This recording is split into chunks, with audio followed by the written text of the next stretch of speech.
comment peindre les prosecuteurs pour les Stormcast éternels. Encore une fois, je vais utiliser beaucoup l'aérographe. Là, pour le coup, au niveau des ailes, c'est plutôt nécessaire si vous voulez avoir exactement le même effet que moi. C'est faisable sans, mais ça rendra tout de suite un peu moins smooth pour être honnête. Donc, première couche de base, Rétributeur Armour, bien évidemment.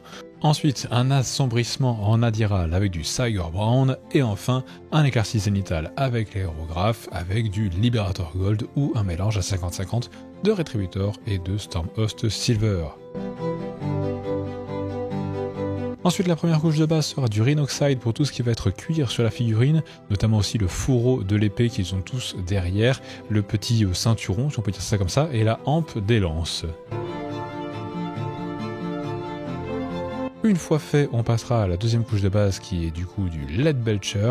On va faire les côtes de mailles qui sont au-dessus des fesses et bien évidemment les lames des lances et le cul des lances aussi, enfin le bout des lances, je sais pas trop comment ça s'appelle, le truc en bas quoi, sur lequel tu peux le poser sur le sol avec la lame en l'air.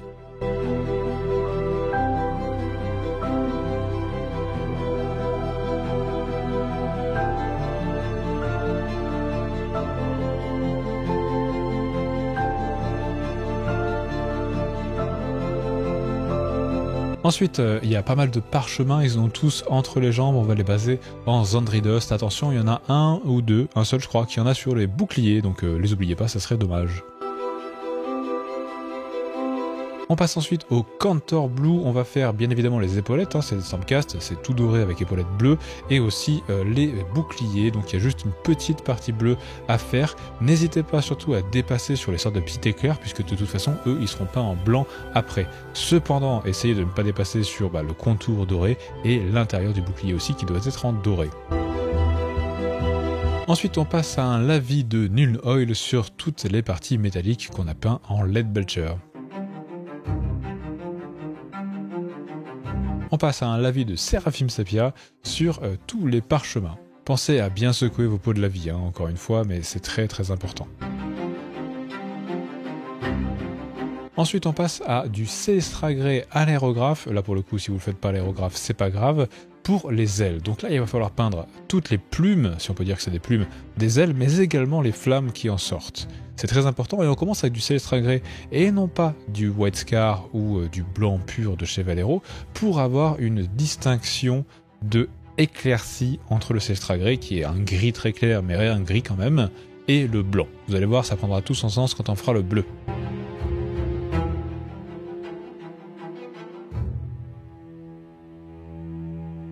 Ensuite, avec du White de chez Valero ou du White Scar ou du Ceramite White pour vous si vous utilisez des peintures Game Workshop, je vais venir peindre toutes les ailes une par une en essayant de laisser un petit peu de Célestra Grey dans les creux, mais c'est vraiment pas du tout obligatoire. Si vous n'y arrivez pas, il n'y a aucun souci.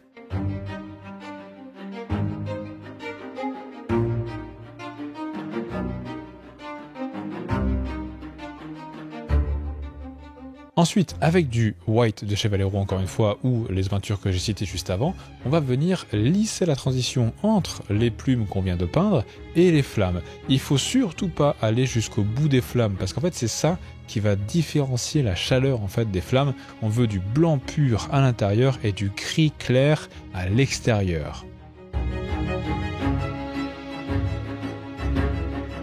Une fois que c'est fait, on passe au Talassar Blue, c'est de la peinture contraste que je mets directement dans l'aérographe sans le rediluer, et là je vais venir recouvrir de bleu tout le blanc qu'on a fait juste avant avec l'aérographe, et aussi le Célestra Grey du bout des flammes. Je fais un petit passage tranquillou sur le blanc pour que ça va avoir un bleu très très clair, et je vais refaire un deuxième passage sur le Célestra Grey pour avoir vraiment un bleu beaucoup plus sombre. Si vous forcez avec l'aérographe plusieurs coups avec des peintures contrastes, ça les rend vraiment très sombres, mais pour autant assez saturés, et c'est ça qu'on cherche. Juste après, avec de l'Aletok Blue, on va éclaircir le bleu. Alors moi je fais l'aérographe pour aller plus vite, bien évidemment, faites attention à ne pas déborder sur le bouclier, ou sur les épaulières d'ailleurs, et après vous pouvez tout à fait le faire au pinceau, il n'y a aucun problème.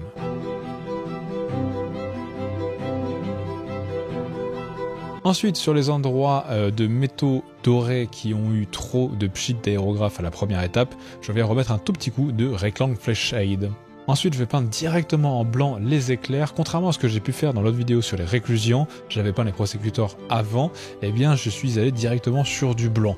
Et au final, au vu de ce que j'ai fait sur les réclusions avec un trait d'abord de Celestra Grey puis un trait de blanc, comme ils étaient entre guillemets plus élite, je voulais aller un peu mieux, mais au final il n'y a quasi pas de différence quand tu regardes les deux figurines. Donc du blanc direct, ça marche aussi. Ensuite, j'éclaircis avec de l'Ushaptibone redilué environ 1 pour 1 avec de l'eau, tous les parchemins.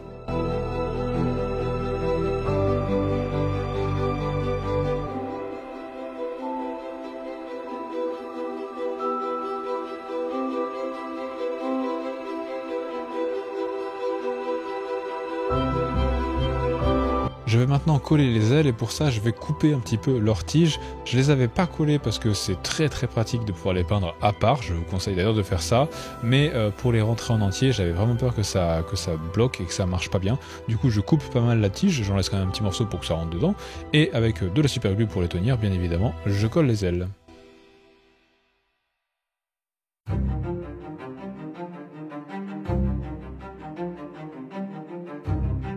Ensuite, on en arrive à la dernière étape d'éclaircissement pour les métaux avec du Stormhost Silver.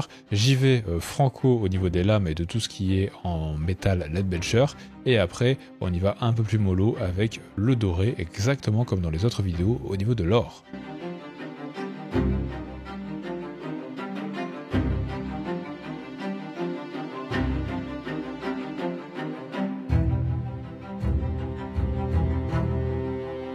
Ensuite, on en arrive aux petits trucs sur les socles qui permettent de faire en sorte qu'ils volent dans les airs. Donc là, je vais les baser en grès, neutral grès de chez Valero. Vous pouvez prendre du Mechanicus standard grès ou du Dunston, c'est vous qui voyez. Faites attention, sur l'un des trois, il y a une porte. Il ne faut pas oublier de la peindre en marron ou enfin couleur porte comme vous voulez, sinon ça fait un peu bizarre.